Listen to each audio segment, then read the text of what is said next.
All right. It's time, episode 16. Let's get it, boys. All right. Welcome to On the Sideline. This is episode number 16 here. We have a lot of football to talk about. We have a lot of volleyball to talk about. It's been 2 weeks. Again, lives are busy. Our things we got to do here and there, and still try to mix in being dad and husband and coach and everything else. So we do apologize for the 1 week gap, but we're back. We're back for episode 16. Today on the show is myself, Jeff Holden, along with Coach O. The boys are back in town. Yeah, we back. 1-0, baby. And Coach Evan Hearn. It's been a long weekend. It's been a long 2 weeks, man. Yes, it it has. feels like every time we come back, we're like, man, it feels like so long. We're getting beat up. But let's start the show today. Let's talk some volleyball. We got our high school rankings have been coming out. They've been pretty interesting. The coolest thing I think about the high school rankings is that we have the same that all of our teams, it seems like, are playing each other or within each other. It's not like football with the big division. 5As don't play a lot of 2 or 3As, but in volleyball, it's 5As playing 2As and 1As and 3A. I mean, we got Harold playing against Everybody. yeah, they're playing. They want all the smoke, which is good for them because they need it with their deep playoff runs. But they're playing everybody hanging in there. I mean, it's just like rotating. But I got to see Friday. I went to it was Memorial at Holiday. It was kind of the last minute thing. So I ended up going out there doing some recording, and man. First of all, that was my first time seeing both those teams this year, and they're both really, really good. I mean, Maddie Bobbitt for Memorial is the real deal. Just like, we've had her ranked there, but that has been, off of some other insider rankings. But there's just so many girls on both teams, on both of those teams that could be anywhere in the rankings. And it proved to be that our rankings are pretty close because that was our 1 and 4 team, and they went to 5 games. So, of course, Memorial came out on top after 5 games, but it was a heck of a game. I don't know what they call that, a game or a series. Set. They call it set. Well, isn't a set like one set is the first game? Yeah. Series set. Series set. 3-2. Best of 5. Best of 5. Best of 5. I call it best of 5 series. But one thing I will say though that I think I'm enjoying the most is, and that I think we can be proud of in this area is how talented these young ladies have been proven to be in volleyball. I'm excited to see not only how the seasons unfold once we get. I think the girls are getting ready to start district play is getting ready to start up here. The best part about that is when you get into district play, anything can happen, anything goes. You just want to get in the playoffs, and I really do believe we're going to have a lot of girls playing really, really far into the playoffs, and that's what it's all about is, representing this community, representing, your little towns, where you're from, but ultimately we're all representing the 940 area, this Tex-Homer area that we live in. So we're excited about that, looking forward to it. Shout out to Memorial. Memorial took that throne from Henrietta at the one spot, and they just been hot. They've been extremely hot. They've been trying to send a statement. So there's going to be other teams that get an opportunity to continue to do that. So keep fighting, keep going hard. So I'm excited to watch the rest of the volleyball season. And I can attest to what you were saying. Shout out to all the coaches in the area, going up against each other. Like you said, Harold playing up. I got to watch Henrietta play at Memorial. And then Memorial obviously traveling to Holiday. That just shows these coaches, these volleyball coaches in the area, they want to be battle tested when they get to district and along in the playoffs. Because when you set the standard up high, which in the 940 volleyball is very strong here, the girls are always playing each other. They probably play on the same club team. They grew up, knowing each other from this age, playing on the swing set in kindergarten. So shout out to all these coaches in the 940 area that were challenging their teams to play 2 and 3 and 4 classifications up because we know that volleyball is queen here in the 940. Queen, I like that. And yeah, to attest to what you said, I anticipate some deep playoff runs as well. I mean, just in the 1A, we have Harold for sure. They went to the state tournament last year. High expectations, or us here. Obviously, we want to see them back. A lot of all of 940 wants to see them back. I expect them to be back in the state tournament. In 2A division, we got Windthorst, who's playing really well, who probably has another deep playoff expectations.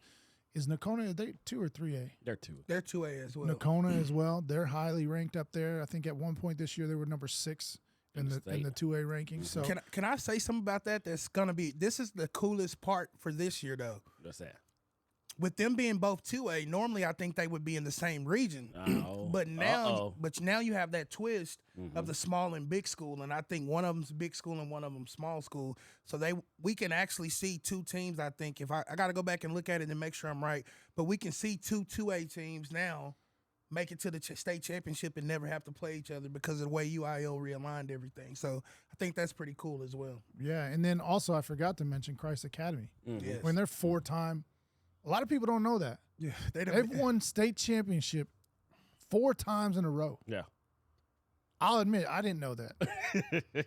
and that's I mean, I'm just being honest. I didn't know they won 4 times. I didn't hear anything on the news. Yeah. I didn't hear anything. You say I'm that part again? I'm not saying nothing, but I'm just saying I haven't heard that. So for us for me to find that out or to even know is that's awesome. And I mean, they obviously 4 times in a row they're expected to be back there and do it again this year. Yeah.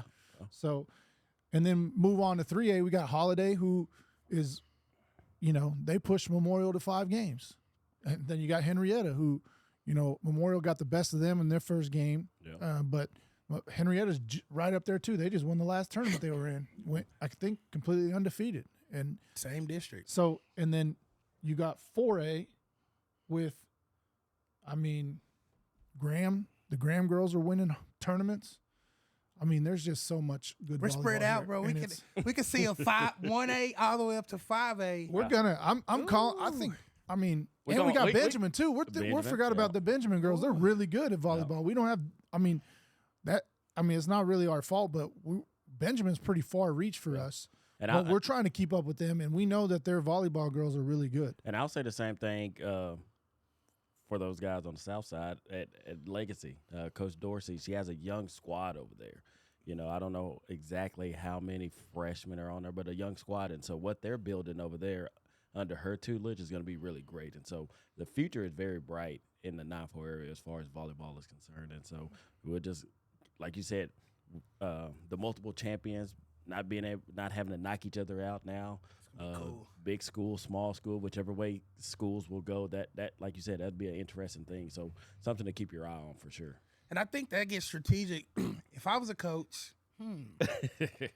all you got to do is get in, and you got to kind of play attention because it becomes down to the numbers, how many, what you turned in for enrollment. So your districts can kind of get a little weird because Holiday is small school when it comes to football, but within the district that they're in, depending on who all made playoffs, they could be big school. So it's just do you tank at some point? Because you don't find it out until district play. And like you said, I mean, the numbers are the numbers, and once you're expecting to be this side, and some team may get in that ain't supposed to be, that moves you up, or some other team bumps you down, which may work in your favor. So like you said, the UIL, when they brought this in over the summer, it's going to be, as you said, very strategic to see what happens throughout the season. Yeah. So just a quick recap on our top 10 teams that we already mentioned. Memorial played at Holiday. It was a 5-game battle. Memorial came out on top of that. Also, Harold played Nakona, and Harold beat Nakona in 5 games, which I'm sure that was just as close. And then here's another team that I did a little research on, St. Joe. They're in our coverage area, and they won the Monday tournament this weekend, and they went undefeated during that tournament. So there's another team that is I think there may be 1A, one or 2A maybe. Yeah, they're 1A. They're 1A, I believe. and they're doing big things. So, I mean, it's exciting. Like you guys said, it's an exciting time for volleyball. We got a lot of good volleyball, and I think that goes out to the big programs here that we have locally that do volleyball pretty much all year round or close to it. And you guys know who you are. But yeah, so and then one big game I know for sure is Harold's going to play at Holiday on Tuesday. I'm not sure about. Man, that's starting to be a trend. Harold looks like they're saying we're going to do what it takes, make sure we're battle tested, and we're ready to make a good, strong playoff run so that when we get to the playoffs, we've seen everything. We've seen some of the best teams in all of the state. We've played them, bigger classification. Proud of what what Harold's doing out there, getting those girls ready to go for volleyball. So Yes, good job. for They're sure. playing everybody. I'd be nervous. I ain't gonna lie. I'd be like, I ain't playing all Harold, these teams. and I'll tell you this, like you know, with our football rankings, it's more of a pound for pound ranking because a lot of these teams aren't playing each other. Right. But for volleyball, it's a little different because these Harold Hornets are the real deal. They're 1A. Lady Hornets. Lady Hornets. Sorry, Harold Lady Hornets are the real deal. I mean, I've got to watch 2 or 3 of their games now, and I mean, they're just the real deal. They got all the pieces they need. They got power hitters. They got blockers. And they got, I mean, Miley Manis is just all over the court. She does everything. 6th rotation player, doesn't come out. You got Ayana Willie, who's down there just like double hand blocking everybody's shots and just having a good time doing it. And then Flo just comes out of nowhere and just slams it down 152 million miles per hour in somebody's face. Like, it's so crazy that they're that good. And I would say just from the standpoint of those 3 ladies, they could play anywhere, you know, from the 1A to the 5A level, 6A level. Obviously, we don't have one here in the Napa area, but you get my point. And so I'm sure those teams that they're those other 1A teams in district play, you know, they probably just shake their head and say, we're going to go out there, probably hopefully battle, and it could be a long night or early night as far as volleyball is concerned. Yeah, and I mean, when it comes down to that, like, there's only really, when you think about it, probably 4 teams built like that in the 1A. Oh, yeah. You know what I'm saying? Like, and same thing in 2A or whatever. But, I mean, there's just so many good volleyball teams here. We're lucky to have the girls, and I'm so glad that we chose to do volleyball coverage because these ladies definitely deserve it. They work hard, and they're super athletic. They're super fun to watch. The excitement that they get into after they do a block or you know, or they block, or it's just crazy. Shoot! Man, Yeah. they be doing all that stuff. I'd be like, I think some pretty cool ones. It's pretty cool celebrations, but I'd be like, what is going on? it's a good time to. I definitely recommend if anybody's out there hasn't been to a really good volleyball game in a while, I definitely recommend maybe going to the Herald and Holiday game this Tuesday. I think it's in Holiday. Should be a good one. But I'm sure there's good games going on more than that. This is just one that I was able to look up real quick. Other than that, new rankings for volleyball come out. Should be out Monday or Tuesday. And, things will be shooken up just a little bit, but should be expecting to see the same teams up there. And you guys got anything else on volleyball, or are we ready to move on? No, sir. No, we're good. All right. So with that being said, we'll move on to high school football. High school football was a big. Huh? Oh, wants a break. Yeah, I need a break. Bathroom break. All right. So check that. We're going to take a quick break, get a word from our sponsors, and we'll be back in just a couple minutes. The realtor we trust is Kim Roart, given to others with love. Kim was raised in this community and has been selflessly serving for over 20 years. Kim encourages everyone to thrive in their purpose. Kim is part of the Homes for Heroes program, where she gives back a portion of her commissions from each closing to all military, firefighters, law enforcement, healthcare, and educators who use her services. Whether you're looking to buy or sell, Kim is the realtor for you. Go check out the website at homesforheroes.com. Since starting from scratch in 2020 by longtime resident of Clay County, Bob Belcher, Duck Creek Disposal has quickly become one of the most trusted waste disposal service and dumpster rental companies serving the 940 community and the surrounding areas. Local to the core, they take immense pride in being a part of the Wichita Falls community. Duck Creek Disposal's deep roots mean that every customer is treated like a neighbor. Their promise is to guarantee the best customer experience in the area, and they live by it. Whether you're a homeowner, contractor, or business, they've tailored their services to suit varied requirements. Bob's hands-on approach and belief in personal connection means that when you call Duck Creek Disposal, you're experiencing a standard of service that Bob himself envisioned. You talk to real people, not a machine. Go give Bob a call at 940-257-5660. Serving the 940 community for 12 years, Allegiance Electric and Controls is the trusted go-to for commercial and industrial electrical solutions. Contact them for reliable, tailored services to keep your operations running smoothly. Please call or visit their website at aecllc.com. For all your paving and concrete needs, we trust Freeman Paving, LLC.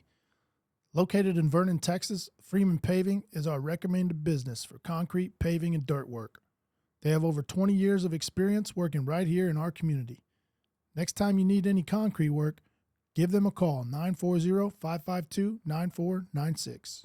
If you're looking to treat yourself to a delicious dessert, then Yogurt Journey is the place to be. Yogurt Journey offers 12 delicious flavors of frozen yogurt with over 60 topping options. If you want something warm instead, stop by to enjoy an amazing funnel cake, fried Oreos, fried brownies, or fried candy. Yogurt Journey also offers frozen yogurt rolls, waffle frozen yogurt rolls, and smoothies. If you need a cake for your next celebration, Yojo provides custom frozen yogurt cakes. Yogurt Journey is located on Kemp Street across from Barwise Middle School and is open daily from 12 to 9 p.m. For all your roofing-related needs, we choose Assured Roofing and Construction. At Assured Roofing and Construction, their hard work is based off honesty, loyalty, and integrity, ensuring that every customer gets what they deserve and is happy and stress-free throughout the entire process. When any storm damage occurs to your roof, gutters, fencing, or siding, Assured will have you covered and help you from the initial free inspection to filing your claim, meeting with adjusters, and getting your damaged property fixed properly. Give AJ a call at 940-782-1194. As one of the top medical spas in Wichita Falls, GlowMD offers a comprehensive collection of treatments and services for you to look and feel your absolute best. Our physician-led team will ensure a warm, welcoming experience with a personalized approach. Give Dr. Don Peters a call at 940-642-4982. All right. We are back from the break. We're going to talk about high school football. We got a lot to talk about, a lot to cover. First 2 weeks. I guess we'll just go ahead and I'll start with our rankings. We'll kind of go down the list of where we're at, and then we can discuss as we go. So we'll start with who we had on our top 10, our top 10 for 11-man was Graham. Graham comes out, gets the first week win, and then last week goes down 21-0 early against Springtown. They have some kind of lightning delay or something. End up losing the game. I don't remember the final score, but Graham loses to Springtown. 35-21. 35-21. What do we got to say about that? I think it's early in the season. I think Graham's still going to be a pretty good team. But also, too, it comes down to just what my opinion I think probably happened in the game is I think they took an opponent for granted. And in football, that happens, especially with teenagers. You look on film, a team looks a certain type of way, and you think, but it's still, varsity football. You got to play every game, got to play every week. Some teams that matchups just create matchup problems and things like that. So I'm looking for Graham to bounce back. I think they have a good coaching staff. I think their coaches are having ready to go. But like I say, sometimes you would rather this happen now than later on in the season. This is a non-district game. This is not a district game. But I will say, Graham, you guys got to get your mind made up, because if this is going to be a week-to-week thing, Brock's going to come in there and they're not going to be playing those type of games. So week-to-week, you better wake up and get ready to go, because you got a pretty tough district coming ahead of you guys. And you would think that this group, we had a coach in here, and you would think this group of 26, 27 seniors, whatever they are. I think I meant to correct that. I think we keep saying that. They lost 27 seniors last year. Maybe I'm wrong then. Yeah. But they are still a big senior heavy group, and yes, so sir. you would think that they, like you said, learn from this lesson and put it next week, and maybe you'll see a better Graham team show up and not take a team for granted. Yeah, for sure. Definitely not what we expected against Springtown, but we know very little about Springtown apparently. Yeah, next game, Jacksboro beats Boyd. I think they're both on. I think they've won both weeks now, 2-0. Yeah, Jacksboro they played Eagle Mountain, the new school there in Saginaw, beat them 47-13. So to me, that was impressive, just because maybe from a talent pool standpoint, having maybe more guys, but Jacksboro beat them 47-13, and then they came back at home and beat Boyd 67-22. So, like we talked about.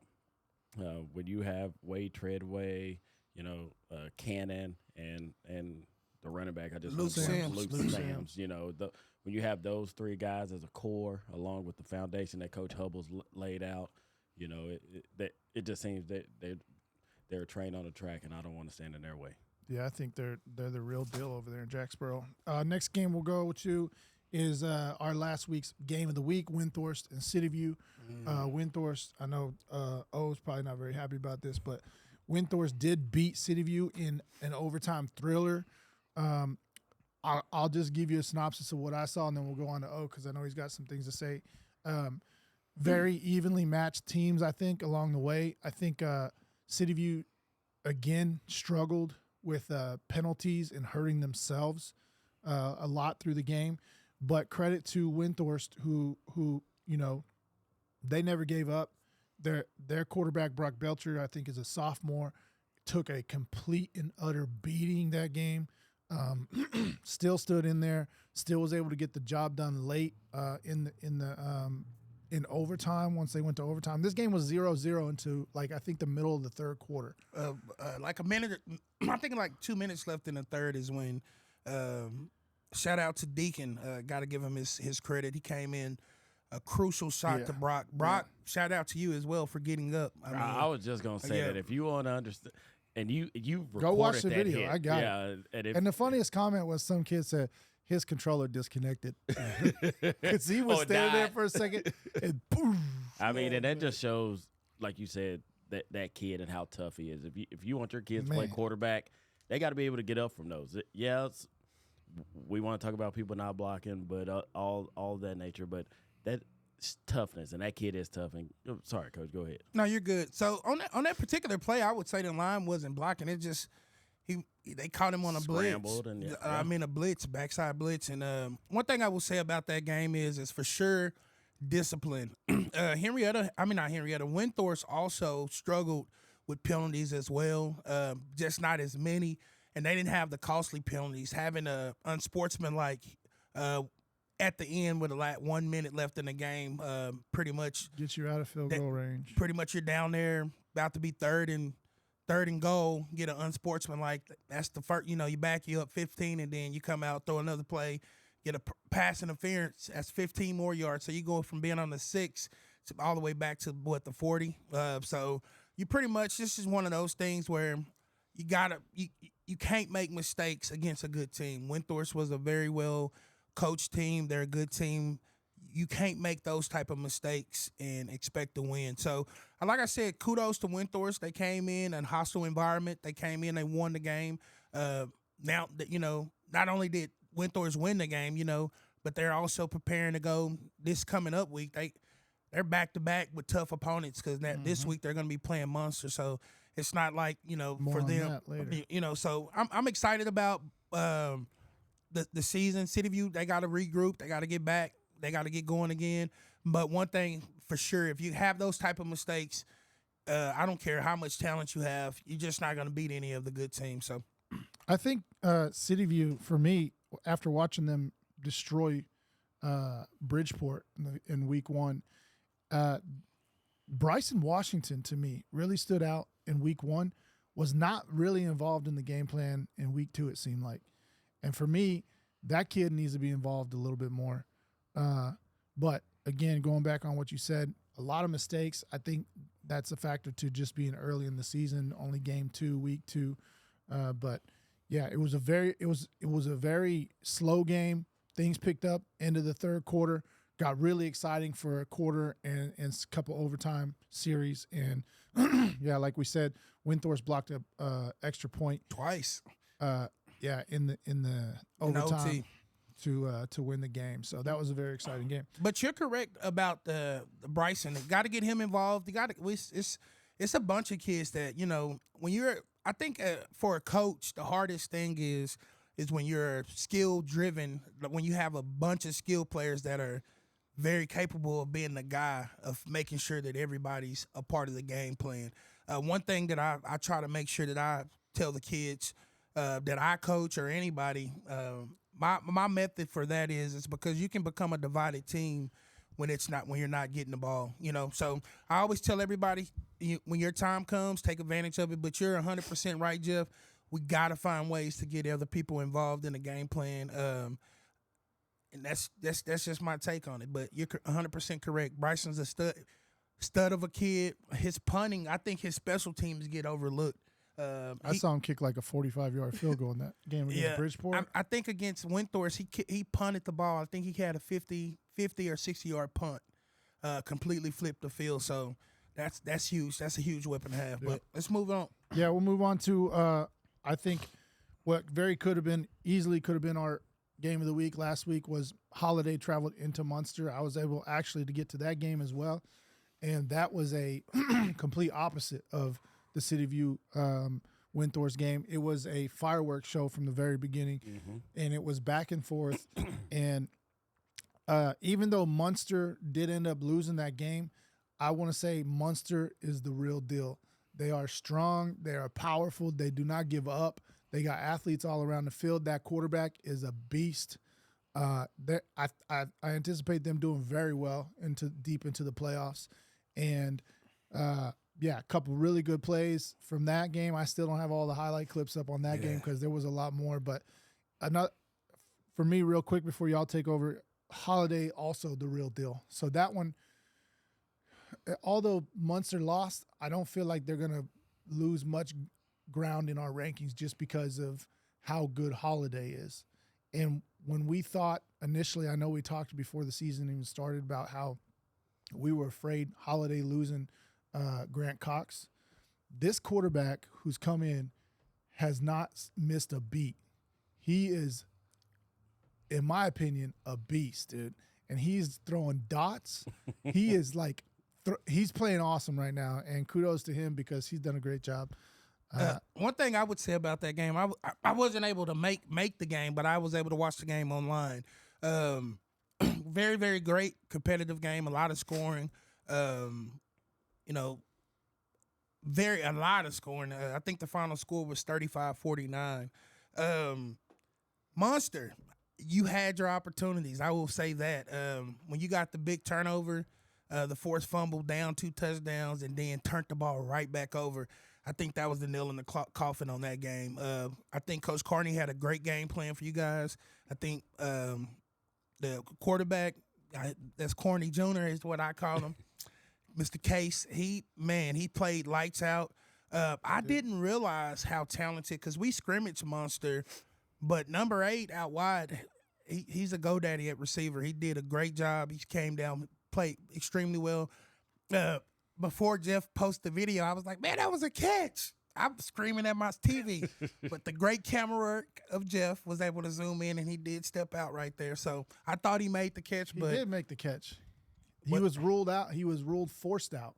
They counted it. Oh, I thought the NFL, they don't have this. I guess they don't have the same rules, but I thought it wasn't a catch. So they gave him. He definitely stepped out. He got forced out. But he was forced out, ruled forced out, which I think on the initial jam. Okay, pushed him out. The cornerback forced him out because he was coming quick, and he jammed him, and so he just rerouted him just enough where he stepped out. The ref was right there, saw it, and he chose to say he was forced out. It was a catch. It was a catch. It was a great catch. And that wasn't the only one he made, because there was another one I haven't got the post yet where he bobbled it around his head like this, running, and still ended up with it, and it was crazy. Yeah, so that was good. The running back play from Munster was good.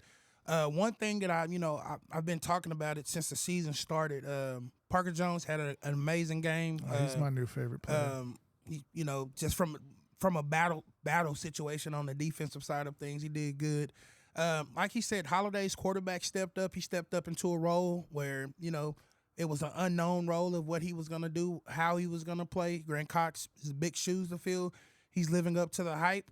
Like I said, two good teams, and that are getting ready to make a good district run. So we're looking forward to what both of those teams do this year.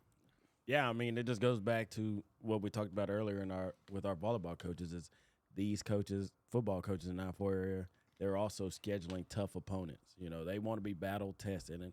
And in our preview, our football coaches preview, that's what each of them said. We want a tough non-district to get us prepared for our district schedule. And I would love to be in a fly on the wall for Coach Carney and Coach Atwood to hear their strategy of the game and how they were going to feel like they could gain an advantage or how to cover against each other. And like you said, I mean, it was fireworks all night long at that game. So I wish I could have been a part. I know you got some great footage, but I think you were there, and you can correct me if I'm wrong. It was, like you said, key turnovers, by Munster that caused them maybe a defense touchdown or something like that. I think the biggest thing, looking back, hindsight, but the run for Munster was so effective against Holiday, and that's one thing that Holiday did struggle. That probably, as a team, that's Holiday's only weakness, I would say. And they got away from that. The clock came into factor. They're down 2 touchdowns after they swapped turnovers. Once they got the ball back, they thought they needed to go pass. And they had plenty of time. Again, hindsight, looking back, they had plenty of time to run the ball, punch it in. Their run game was just so effective. They got away from that. I think that once they did that, that's what hurt them because they're not effective on the pass game. Holiday's got good DBs. They did make a lot of good pass plays, but they just weren't ready to use that as their sole offense at that point. And so that's what hurt them, and that's what ended up losing them the game, I believe. So, at Orthopedics Express, our primary focus is delivering exceptional care to patients with orthopedic injuries, such as sprains, strains, broken bones, and joint pain. You'll receive the expert care you need when you need it most. Simply walk in or schedule an appointment through MyChart. Located inside the Center for Advanced Orthopedics, Orthopedics Express is your fast track to orthopedic care. But we'll move on to the next game, Memorial. I know Coach Hearn's going to want to talk about this, and we'll give you the mic. But Memorial did lose the friendship in another fireworks show. Yeah, I mean, it got started off gloomy, due to the weather. So it was a 7 p.m. start. Didn't get started till almost 8 o'clock because of lightning in the area. And so talking about fireworks, that those guys out there in Friendship, they're the real deal. 6A out there, Division I receiver, and Leighton Stone headed to Texas Tech. And then they got a guy opposite of him named Chase Campbell, another Division I prospect as a junior. And so we knew they were going to be a tough team. We knew we were going to have to score points to keep it up. And talking about missed opportunity, it was a 42-35 half. We were just sitting there, it was just crazy, and it was just a wild half. And like you said, in the Munster and Holiday game, it was they had the upper hand on us being up a score, and so we're chasing points, and our defense played well. Got 2 turnovers. Offensively, we missed a couple opportunities in the first half. Even scoring 35 points, you're like, man, if we would have scored on every single drive, we could have been up. But our kids play hard, our kids play well, and it's what we talked about, with Graham and other teams that are losing Munster, Graham, and so forth, is how you're going to battle back, how you're going to bounce back. This was a good test for us, and we'll come back and be battle tested and proven. I think for Memorial, the biggest thing with the merging of the schools and things like that, I think the one thing that they need to be able to understand is that the team that you face was not a slouch of a team. And they've been playing. They haven't had to change any schools. They haven't had to change coaches. This is a old machine that you guys went against. You've shown that you were able to put up points with them. So now the biggest thing, I guess my challenge would be is for the defensive guys to find a way to dial in defensively. Because rule of thumb is, and this has always been just my rule of thumb, you score 30, 40-something points in a game, you got to win. Those are games you're supposed to be able to win. I know this is the new school football where it gets the shootouts, and it feels good to be at those games and watch those games, but defense wins championships, and you want to be a championship caliber team, you got to find ways to stop teams when it counts most. So shout out to Memorial and what they're doing, what they're building. This is just week 2. We're not even, but I will go out on a limb and say, after playing friendship like this, I personally feel Memorial is now a contender for that district. Lubbock Cooper's a solid team, but I think Lubbock Cooper is also very, very similar to Friendship. So with the way they play Friendship, I would go out on the limb and say Memorial has an opportunity to contend for a district title for sure after the way I've just seen them play. Yeah, we definitely hope so. That'll be exciting. Moving on, we're going to go Holiday beat Munster. We already discussed that. Vernon beat Gainesville. Not shocked about that one. Huh?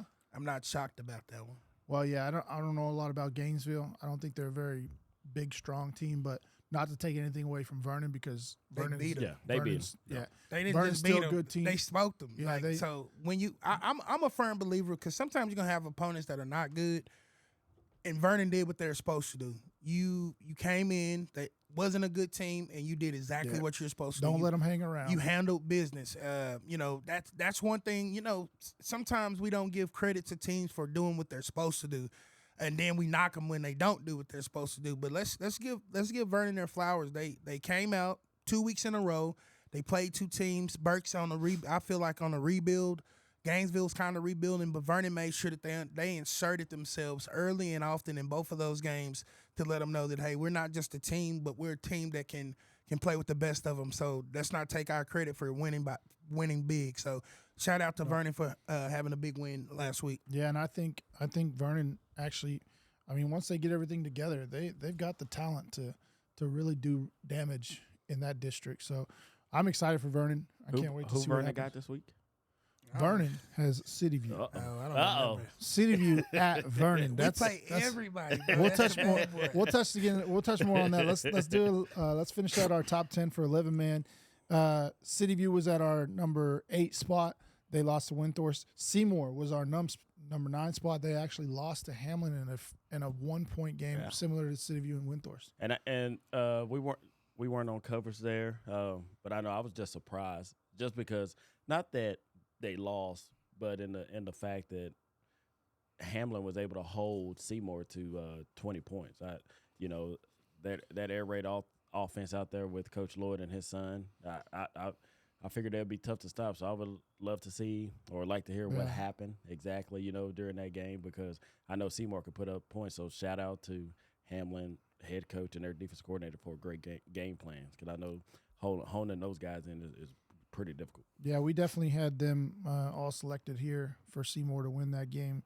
Again, we don't know much about Hamlin, but they must have had some pretty good stuff because, like you said, to be able to stop that air game, I think the Lloyd kid, quarterback, had 516 passing yards or something in the first week. So must have been something that they saw that they were able to do. But anyways, we fully expect Seymour will bounce back. That they're probably still due for a really deep playoff run as well. So number 10 of our top 10 was Legacy. They ended up losing to Amarillo Tascosa.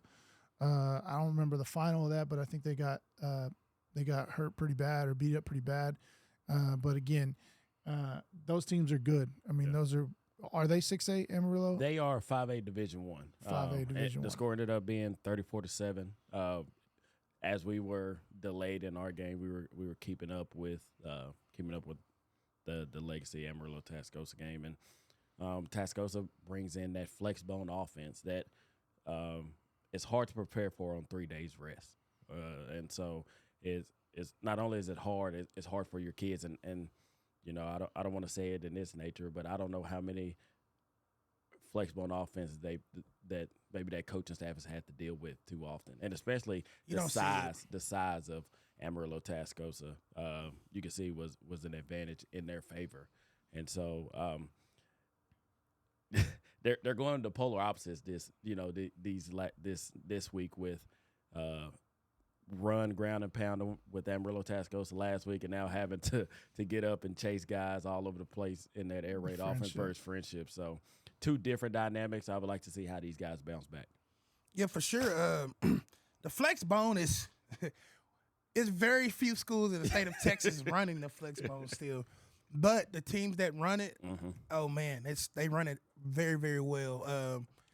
I think my only thing that I would say for legacy is just not falling apart. Yep. This is non-district. Got a whole district schedule coming up. Your coaches scheduled a hard district intentionally because your district is extremely, extremely tough, extremely hard. When we do these rankings and things like this, I don't want people to. It's a ranking. It's very much. We believe in our rankings, but it's also an opinion. So make sure that you're not getting so caught up into the rankings and things like that where you lose focus on what you're doing with your teammates, and that starts at home. Parents, we got to make sure that we're not talking down on positions, who's doing what, who's not doing what, because whether we know it or not, if Johnny's hearing mom say the line sucks, they ain't that good, or the DBs are not that good, well, Johnny starts to believe in that, so he loses faith and confidence in his teammates. So make sure we're doing our parts at home as parents, making sure that we're uplifting the team, staying positive. It's not hard to go out there and play. It's not easy to go out there and play football. It's dang sure not easy to go out and play when you're playing against a team in a flex bone where it's bang, bang every play. So, like I said, just believe in your team. No matter what's going on, legacy, you guys will bounce back. Keep fighting. Keep believing. You know what I'm saying? You guys represent 940 just like every other school around here, and we believe in you guys. And I think you brought up a good point. It's non-district. While we want to win every game as coaches, we know the bigger picture. And as fans, they live and die, and as coaches we do too. But we understand the bigger picture, and you guys have seen throughout the years of even watching the state football tournaments or the playoffs. There's teams that have been 0-5 or 1-4, or 2-3 in non-district, but they'll find a way to get on a run, or they're the fourth team in the playoffs and they get on a run. And so, like you said, you just gotta just steadfast and hold on, because they don't want to go biblical terms, but there's gonna be a struggle. But at the end, stay together, because in the end, that's all that's gonna matter. What happens right now? Yeah, we lost, or they lost, and so they're gonna pick it up and they're gonna find a way. But just stay together, hold on. Yeah, and support each other. Heaven forbid, go on social media and bash mouth. For sure. Kids or from parents to kids, or kids to parents, vice versa. It's you guys are a new program. I think they're still got a lot of good football left in them. It's not like nobody's writing them off. It's only game 2, so get excited, support the kids, support the whole team, and move forward. A couple teams we're still eyeing, keeping an eye on. They're right outside the top 10. May move in is Electra. Electra's 2-0 now. And also Monday. They're both 2-0. I'm proud of Monday and Electra, man. I know. Monday moguls. I mean, they're the only moguls in the whole state of Texas, So we have, I think, 6 remaining undefeated teams in our coverage area at 2-0. Moving on to 6 men, we have 7 undefeated teams in our coverage area. So we have 13 total. We'll start with who was leading ours, which was Newcastle. Newcastle beat Kroll this week after beating, I'm not sure who they beat in the first week. Actually, they had a really tough game in the first week that they came out on top. But so Newcastle beat Kroll. Again, 6-man is new to a lot of us. So I'm still waiting for my first opportunity to get out to do some recording for 6-man, because I'm super excited about that. I need to make sure we get a good game. I think I know that I'm still on target for the Kraut Bowl. I'm pretty excited about that. I think that's what is that Newcastle versus Lindsay? No, it's Lindsay versus Munster. Yeah, that's Munster. the Kraut Bowl. But that's not 6-man. That's not you're 6-man. talking about Newcastle and I know the game you're talking about. Is it Goldberg?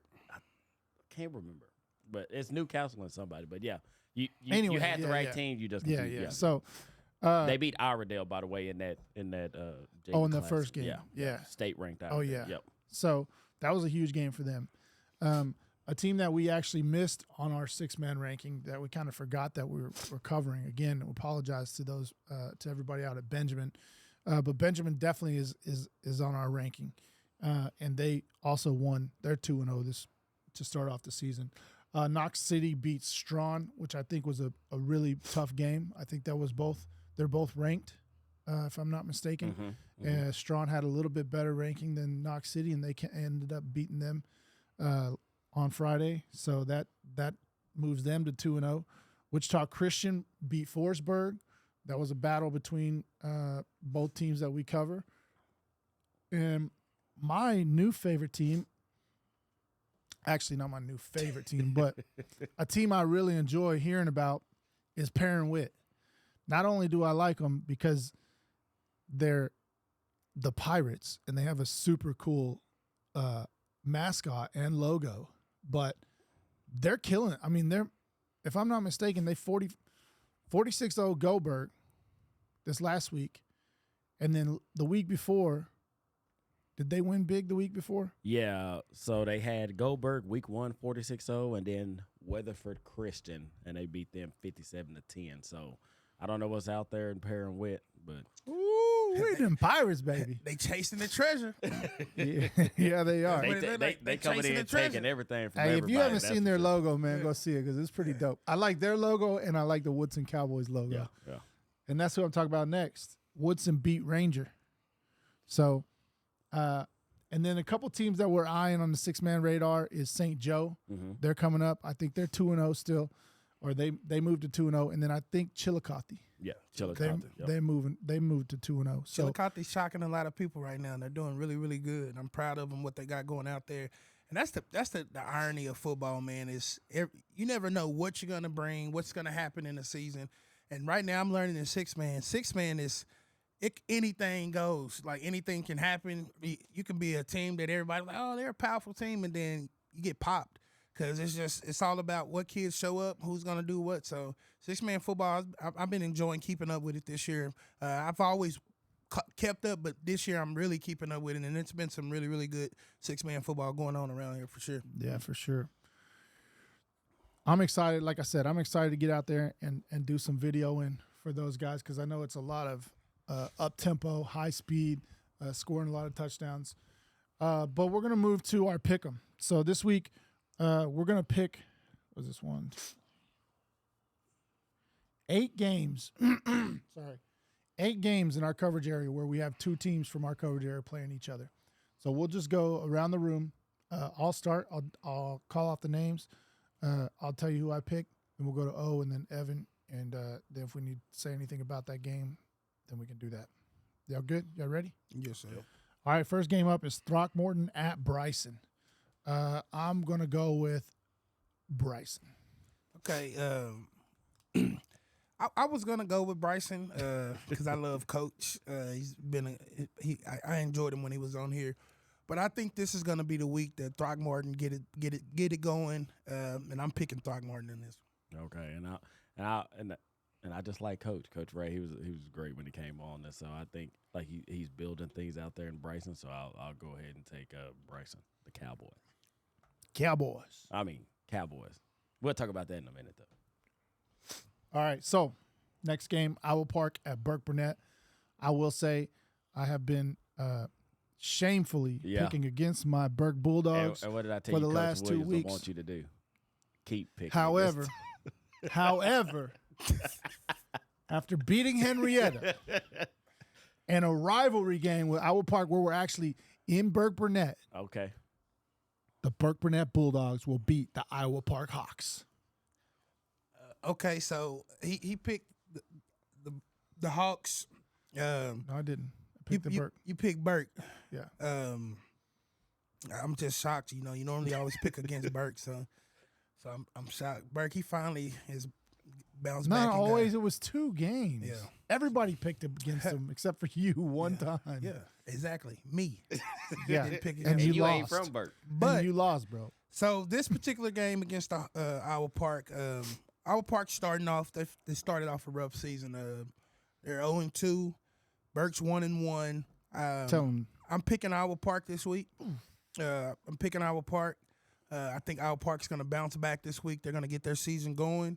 I'm picking Iowa Park this week. I got Iowa Park by 2 touchdowns. Ooh. Dang. It's at Burke, right? Man, I love Coach Williams. Coach Williams, nope. This is only because Jeff picked you guys. Is why I'm going to go against you guys. I think, like you said, Iowa Park. Here's your rallying cry. You know, a traditional program. I think Coach Switson had those guys ready. I do think this game will be close. You know, maybe a field goal or maybe an extra point that some teams ahead, and so I think it's a true pick'em game. And so I'll go green and I'll pick the Hawks. Yeah, and the thing about Burke and Iowa Park is, like, it's one of those games where you mentioned true pick'em, but it really is because they always play each other tough. Mm-hmm. Like, I don't remember exactly the year, but Iowa Park went to the state semifinal game that year. Burke beat them, Mm-hmm. you know, and I think Burke ended up like with only 2 wins that whole year. You know, it's like Burke's. And this is how it's been since if we beat Iowa Park, we got a winning season. Like that. That's just how we feel. That's how it is. And I'm sure there's plenty of people in Iowa Park that feel the same way. But I think it's going to be a really good matchup as well. I think it's going to be a close game, and I'm excited. I'll be there. Next game, we have Crowell at Wichita Christian. Crowell, however you say it, at Wichita Christian. I'm going with the Stars. Yeah, I'm gonna pick Wichita Christian on this one as well. I'm gonna rock with Wichita Christian. Yeah, that's all three of us. Coach Nolan's doing a great job out there. They're undefeated, and I think they'll keep it going versus Crow. All right, next up, Electra at Olney. I'm going with the Tigers. Yeah, Coach out there in Albany, he's my guy. But right now, it seems like that Salina blood is running through Electra right now. They're tearing things up right now. I'm going with the Tigers on this one. In the close game, I got the Tigers in a close game by touchdown. I say they win by a touchdown. Who would win an actual battle? I know they're the Cubs. Do we count them as Bears or are they Cubs? Because they're babies. Babies. Okay, so give me the Tigers then.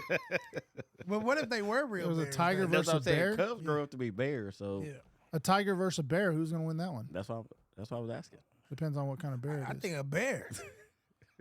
Really? You're looking at a bear right here, boy. Exactly. Not intimidated. Nah, I'm just kidding. Next up, Goldberg at Newcastle. Man, two of our favorite coaches, man. Yeah, they were great. I love both the coaches. I really think Newcastle has a very special team this year. Goldberg coming off a tough loss. I don't think they get 45 owed, but maybe pretty close. I'm going Newcastle. So let's talk a little bit about this matchup. So if I remember correctly, Goldberg actually played Newcastle last year. Mm-hmm. And same situation that Newcastle had against Benjamin, that they only lost because they made more extra points. Mm-hmm. And Goldberg only lost to Newcastle because they made Similar, Newcastle made more extra points. But Newcastle was also the team that almost beat Benjamin. Mm-hmm. So what we're saying is Goldberg was just as they were good too. So we got Newcastle, Goldberg. This is the Battle of the Green. Battle of the Green. Battle of the Green. So I got Hiller and my man Archer. Hiller, Archer. You know what? I'm going on the limb one more time, and I'm saying he's our healer. And Goldberg's going to get on the right side this week. They're going to get their first victory. Coach Archer, I was going to go with you, but there was just something just came over me. I don't know. I got chills from it. Goldberg's going to win this week by an extra point. They're going to get those extra points this year. Oh, my. He did all that stat checking, and we don't have a statistician. So that was very heavy by you. Thank you. You know, but with that said, Bobcats versus a bear, I'm going to take the dang Bobcats. what Newcastle's doing out there. That's not a good. Bear That's would not, tear that Bobcat up. Hey, but not in this situation. But they on the football field, so I would take them. I think Newcastle is. We talk about a team that's destined. I think they are going to be one of those teams in the end. We'll be watching. So I do too. Coach Archer and Newcastle's for me. All right, next up, Petrolia at Quanah. I'm just gonna go Petrolia. Last week, Coach Blasingame, they got him going in the right on the right track. Yes. I told everybody it wouldn't take long before they start to see a completely different type of team. I'm taking Petrolia against Quanah on this one. Yeah. Pirates versus the Indians. Got that ship. But don't they got to Where's the battle taking place? Are we on land? No, or we are on in- land. That's or what- they by the gotta- sea. I mean, because they might be the Pirates may be at a disadvantage if the Indians shooting from the land. what bow and arrows? Yeah. They got to get to the boat. Well, cannonball, you got to bring that thing close. You know what? You're right. The battle's on land. The Pirates with that, versus the, I think the Pirates. I'm going Petrolia. Blasingame, I trust. Yeah, I'll go with Coach Blasingame. I think he has those guys in the right direction and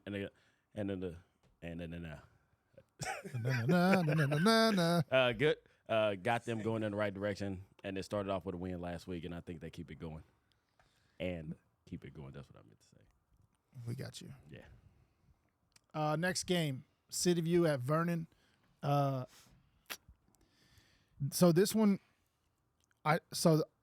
first of all, I'll say this: City View and Vernon, I'm pretty sure always play each other tough. They want to beat each other more than anything. I can't right now after watching two City View games. I know they blew out Bridgeport. They lost a really close one, but City View has got a lot of things they still got to fix. And if they come out and do any kind of penalties or anything like that, I think Vernon's going to punish them on that. And I'm going to go with Vernon because I think that City View still has some things to figure out. Unless City View goes off and uses Bryce Washington a lot, but I'm going to pick Vernon. City View. The reason I'm picking City View, of course, I'm View side all day, the View.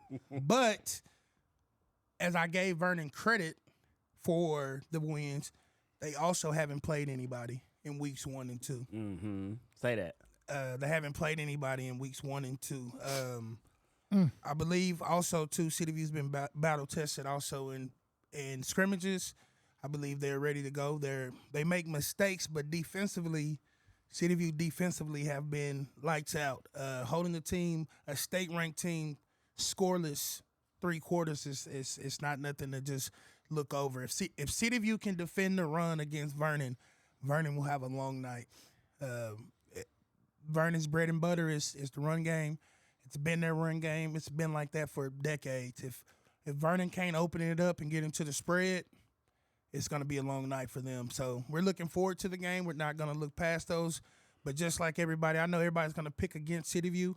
I think the boys should start taking it as personal disrespect. But at the same time, use it as motivation. I'm only one person. I'm going to rock with you, but everybody else, hey, it's their choice, their opinion. I got the Vernon losing to City View by 2 touchdowns. Ooh. Oh, my gosh. You know, College Game Day is one of my favorite shows growing up. I was in Lee Corso used to always bring his principal, so I found one. But I'm torn between this. I feel like Vernon is the favorite. And you guys talked about earlier of, City View and, like you said, getting penalties under control or not playing sloppy ball and maybe getting a few more playmakers involved. I feel like said it great. I feel as though City View is battle tested.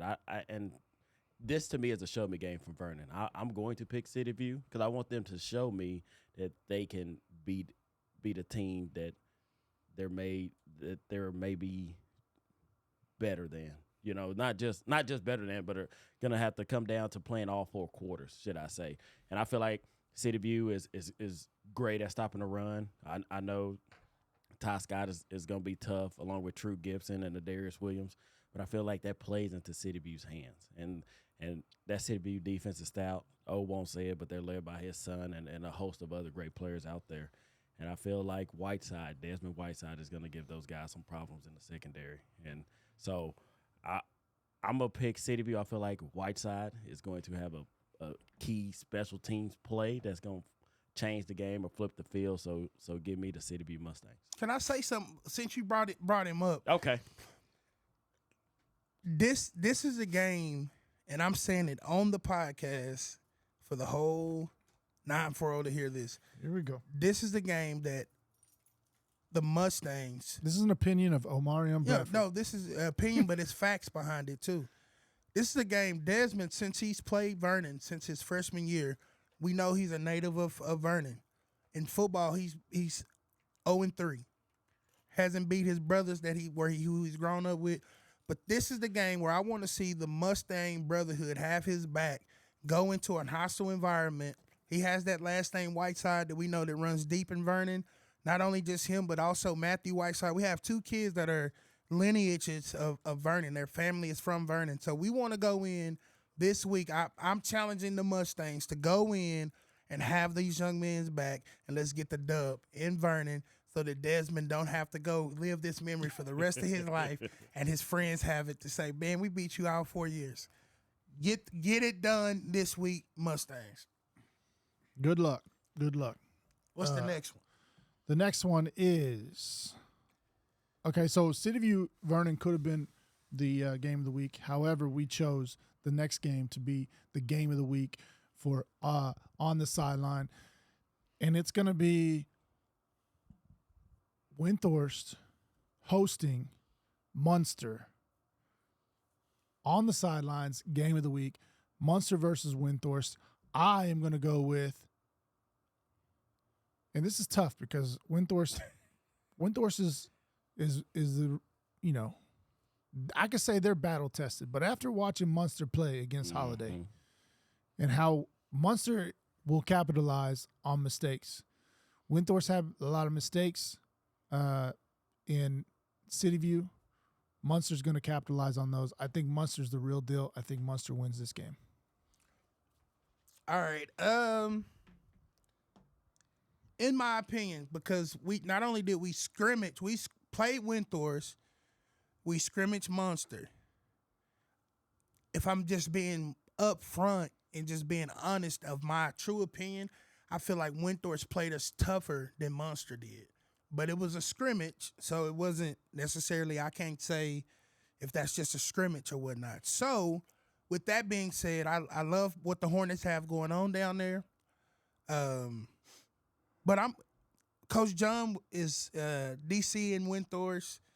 He's also has that purple and gold blood going through him. He coached at the Everman with them Bulldogs. So on this week, because it's not them playing against the City View, I'm picking the Windthorst because I believe that Windthorst will get this done. They're playing at home. I believe Windthorst can get this. They owe Munster from last year. I think they're going to get their lick back this year. I picked Windthorst by 3. Ooh, this one was also tough, but these are two great teams, two great schools, two great traditions, coached by two great coaches. You like that? 2 by 2 by 2. You know they sell that At IHOP. at IHOP. Yeah, man, that's pretty good. What you normally get on that? Oh man, This the segue, and we'll get on that. we'll in the talk big about that a special. little bit. Okay, but because they got some good food out there at Windthorst and at Munster, you know. But anyway, going on. I had that sausage. No diddy. No diddy. I had that sausage. It was good. Sausage on a bun, baby. Back to the game. I mean, this is going to be a tough physical game for 4 quarters.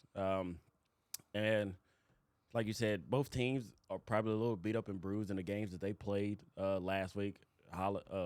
Munster playing Holiday and Windthorst playing City View. Munster gets an extra day of rest. And, yeah, they get that extra day of rest, extra day of film. Maybe they went and scouted Windthorst Friday night versus City View. But to me, as I said with Newcastle's Munster, I think they're one of those teams that's going to be there in the end. I just like them. The physicality, that they brought. They kind of took it, even though they lost. They kind of took it to Holiday, and that was a step up in classification. And so how will Windthorst respond, by getting the run back to back to back to back? Because you said it was key. If they keep running the football, it's hard to stop them. Can Windthorst's defense stop them and start making them throw the ball where maybe they're not as successful in doing? But I think Coach Carney is gonna pull this one out. This will be a good one. I'm gonna say Munster by 3. All right, so that's it. That's our picks for the games that we cover. Of course, there's other games going on, but those are the games where we have 2 of our coverage teams playing each other. We're going to jot those down. We're keeping a running record of those. So that's amongst us 4 here on the show, which is going to be – we'll definitely let y'all know how bad I beat these guys by. But, yeah, stay tuned for that. Refresh your ride during the Thrill of Summer sales event at Nissan of Wichita Falls. Come see our great lineup of new Nissans, including the all-new Nissan Rogue and the new 2024 Nissan Frontier. Nissan of Wichita Falls has a huge selection of pre-owned vehicles and a service staff of certified Nissan technicians, backed by the best parts department in Texoma. We're locally owned and operated with a sales team you can trust at Nissan of Wichita Falls. So I guess we'll talk briefly. This one's already running a little long. If we want to say anything about college or NFL football, I know.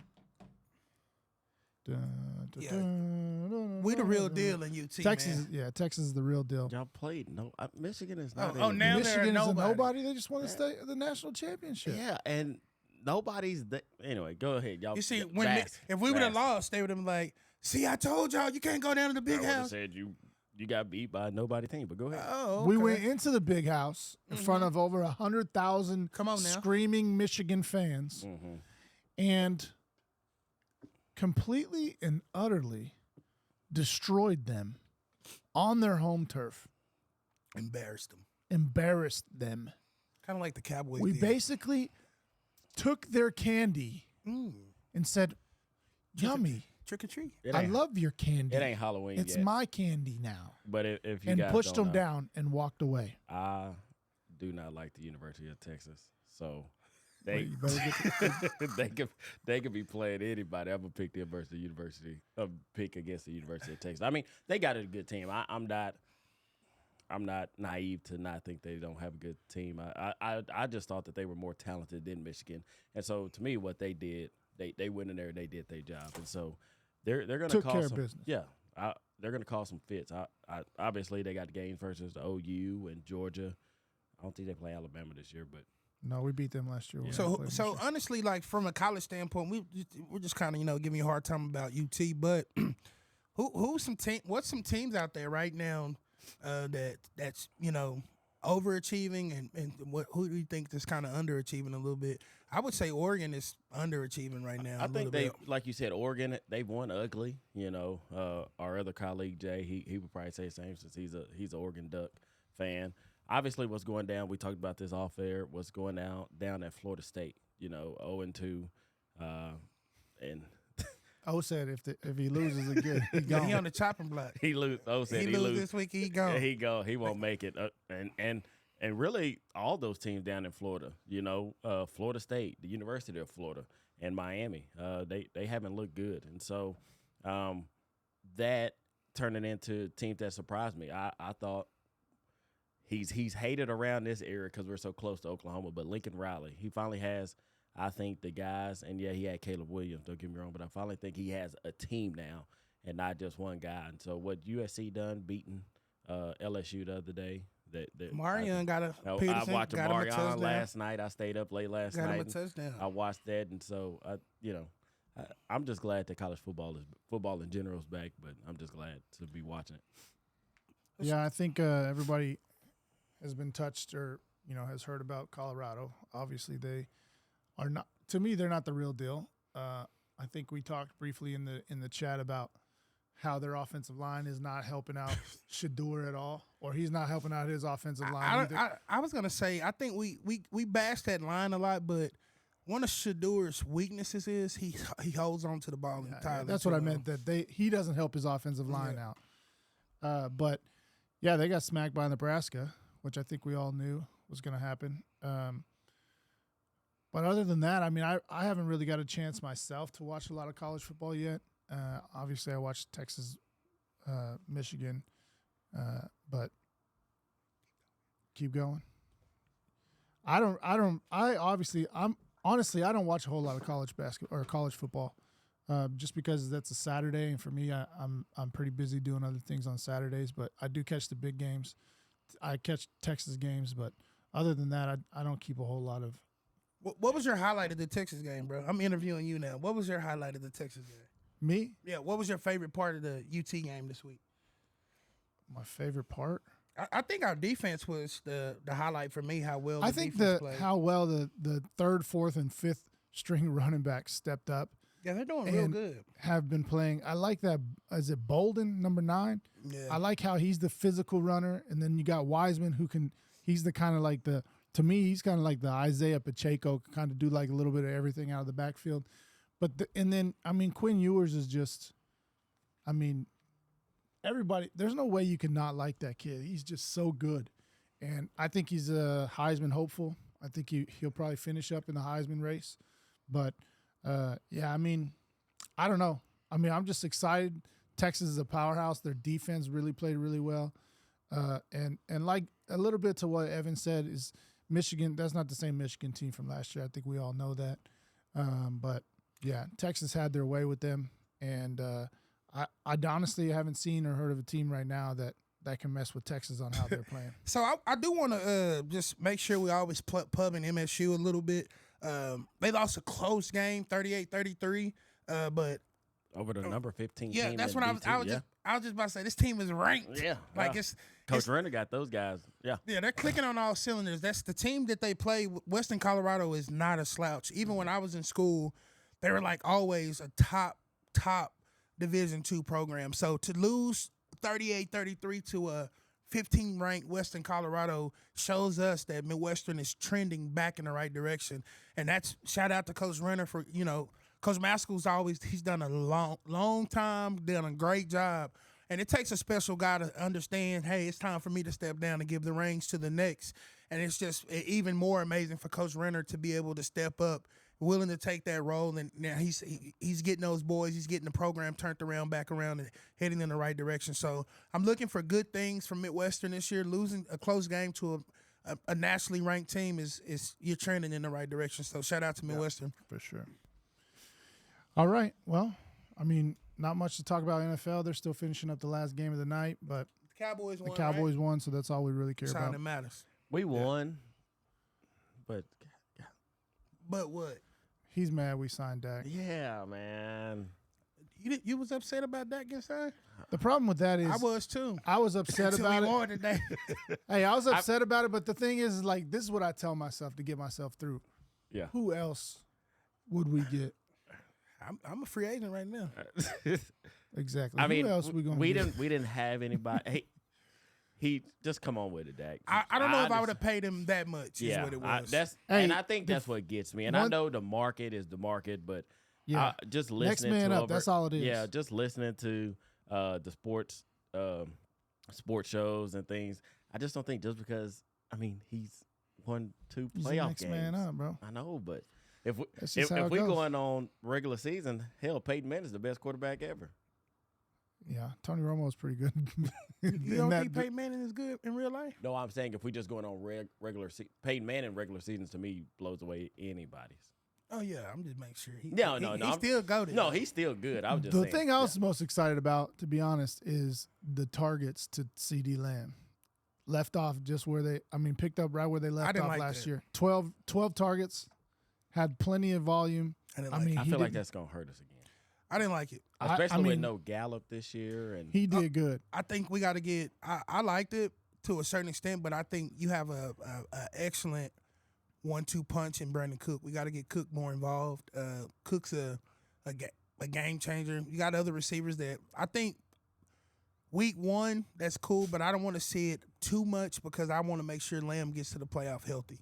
I don't want, because he takes a lot of blows and stuff. He's a physical player, and they send him across the middle a lot. I want to make sure we're protecting him throughout the season as well too. Zeke didn't look bad though. They did. No, he didn't. You know, It Zeke, just it's hard getting used. He's wearing 15 like he wore in Yeah. college. I wish he was Yeah. wearing that 21. But going back to the Lamb thing, I like it, one, because I'm a Cowboy fan, but 2, because he's on my fantasy. Yeah, For sure. 2 or I 3 mean, of my he's- fantasy teams. he's in so- one of my fantasy leagues, but I just like that they picked up right where they left Yeah. off. I mean, Yeah, towards the that's end of the cool. year last year, it was volume to see Lamb, unstoppable. and I mean that's going to keep him happy. Till we got to 1, Green Bay. and then 2, he's our best receiver, obviously, and he still. I mean, Dak had that hell of a read on that one play at the touchdown to Brandon Cooks. Oh yeah. When he saw that, the safety moved up and had no coverage, like Tom Brady was saying, he has no coverage help to the pylon. So he just, he was getting rushed. He just threw it up there. He knew it was coming. So Since y'all brought this up, 2 things. Well, just the only thing. Who did a better job, Tom Brady or Tony Romo, analyzing the game? I'm going to take myself out. We work on Sunday, so I caught the back end half of the. It was pretty much the fourth quarter, so I'll I tell didn't you. get to see it. I'll tell you, I think I didn't get to hear. So basically, that question is not completely fair right now because I feel like Tom Brady was very nervous. Tom Brady, he's the greatest of all time, but he not yet the GOAT at Oh no, I'm at picking this- Romo. Romo. No, yeah, Romo was the dissects. best. Romo is the best. And the But re- I'm saying, I was trying to say, I didn't get to hear Romo's first Oh, I did. one versus Tom Brady's first one, CBS. so I couldn't give you a good comparison. So but I think let's- Tom Brady was still pretty nervous. But Let's I think wait he's after going a to be few good. weeks and see. Yeah. Yeah. The reason I say that is because every game that Romo I hear him analyze, I'm like, this dude is probably like one of the smartest. Like bro, he knows before stuff even happened. He's saying, "Oh, they're about to do this. They're about to do this." I want to see if Tom Brady can. He did do a little bit of that. Yeah, I When he wanna was talking see, about can he do it? Micah and Yeah. the spinner and all that. Like he did do some of that, which was cool. But What I'm gonna Yeah. say is before we cut off the Cowboys is we had a sneaky bad thing that happened to us today, and I won't even say sneaky, but Ferguson went out with a knee did we injury. hear? Did we hear that? I and was I- going to ask that. Yeah, I hadn't. I was checking to see reports, but if he's out significant time, Don't remind me of my fantasy. that's going to hurt what Dak can do over the middle of the field. Where he was I mean, holding it looks like an ACL to me. Don't- But Man, I'm just said being this honest. dude is on my fantasy, bro, bro. I done told y'all this is an honesty only. Man, this dude. So, No, I listen, need him I'm for a the Cowboys fan. I need him for the love him Cowboys too. and So- my fantasy. I just feel like that is a, I mean, knock on wood, he's as important to the Cowboys as a CD Lamb because what he can do. You know, I think it's at a the tight sprained end. MCL. Honestly, the way I hope way he's it looked. able to at least come back. If he's gone for the season, it can make it even rougher because I think it's I an like MCL Cooks, sprain. but I don't feel like we have enough weapons to match up with people. Yeah, let's pray for a very minor injury for Yeah, for for- Mr. Ferguson for the Cowboys and my fantasy. and all Cowboy fans. All right, so this might be going on record our longest podcast ever. You guys got anything else? Let's get out of here. No, sir, I'm good to go. All right. Hey, we appreciate you guys. Hope you guys are watching. Feel free to share it. Tell your friends about it. Hopefully this will be up early this week. And we will see you next time. Episode 16 is a wrap.